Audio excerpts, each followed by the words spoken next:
और अपने को दुर्गति में न डाले, क्योंकि यह मनुष्य आप ही तो अपना मित्र है और आप ही अपना शत्रु है। कितनी बड़ी बात कर रही, व्यक्ति स्वयं ही शत्रु है, स्वयं मित्र है। मित्र कौन है?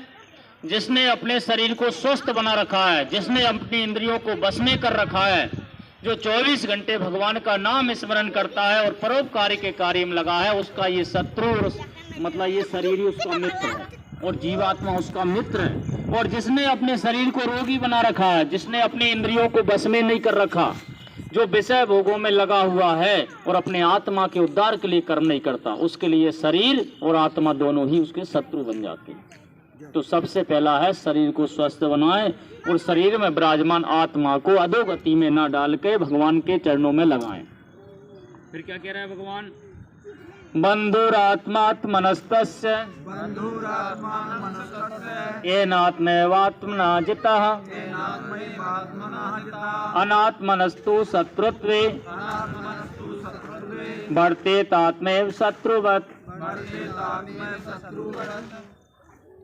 जिस जीवात्मा द्वारा मन और इंद्रियों सहित शरीर जीता हुआ है, उस जीवात्मा का तो वह आप ही मित्र है, और जिसके द्वारा मन तथा इंद्रियों सहित शरीर नहीं जीता गया है, उसके लिए वह आप ही शत्रु के सदृश शत्रुता में बरतता है। अब हम अपना मूल्यांकन कर रहे हैं कि ये जीवात्मा हमारा शत्रु है या मित्र है। कब है? जिस जीवात्मा द्वारा मन और इंद्रियों सहित शरीर जीता हुआ, जिसका मन और इंद्रियां जिसके बस में है, वो उसका मित्र है। और जिसकी मन और इंद्रियां बस में नहीं है, जो आलस का गुलाम बना है, तो ये शरीर और आत्मा ही उसका शत्रु है। फिर कह रहे हैं भगवान, जितात्मनः प्रशांतस्य परमात्मा समाहिता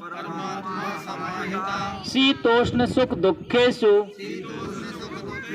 तथा मान अपमानयोः।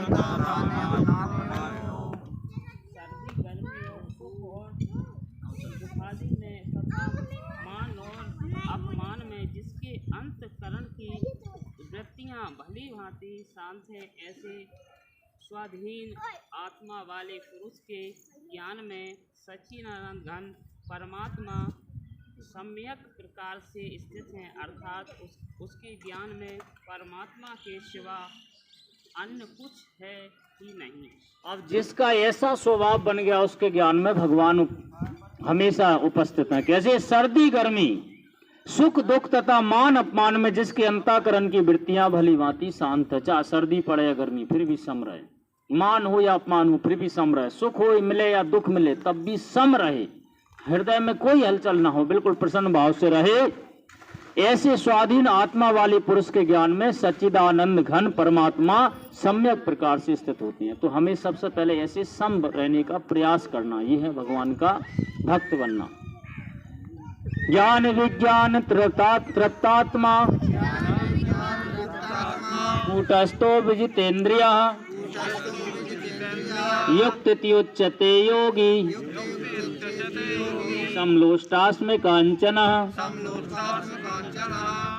जिसका अंतःकरण ज्ञान विज्ञान से तृप्त है, जिसकी स्थिति विकार रहित है और जिसकी इंद्रियां भली भांति जीती हुई हैं और इसके लिए मिट्टी पत्थर और स्वर्ण समान है, वह योगी युक्त अर्थात भगवत प्राप्त है, ऐसे कहा जाता है। कितनी बड़ी बात है। भगवत प्राप्ति किसको होती है, उसके लक्षण बता रहे हैं।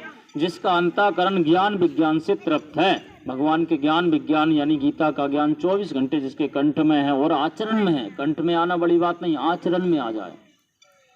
और जिसकी स्थिति विकार रहे थे, कोई विकार नहीं जिसके अंदर, जिसकी इंद्रियां भली भांति जीती हुई है यानी इंद्रियां बस में है, और जिसके लिए मिट्टी पत्थर और स्वर्ण समान लगने लगे, मिट्टी पत्थर और सोना एक समान लगने लगे, कोई उसमें भेदभाव ना बचे, समझ लो वो व्यक्ति भगवान को प्राप्त करने का अधिकारी हो गया।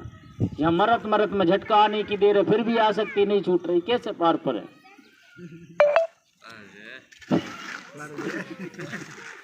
स्वर्ण मित्रार उदासीन मध्यस्थ द्वेष बंधुषु साधुष्वपि च पापेषु संबुद्धिर्विशिष्यते।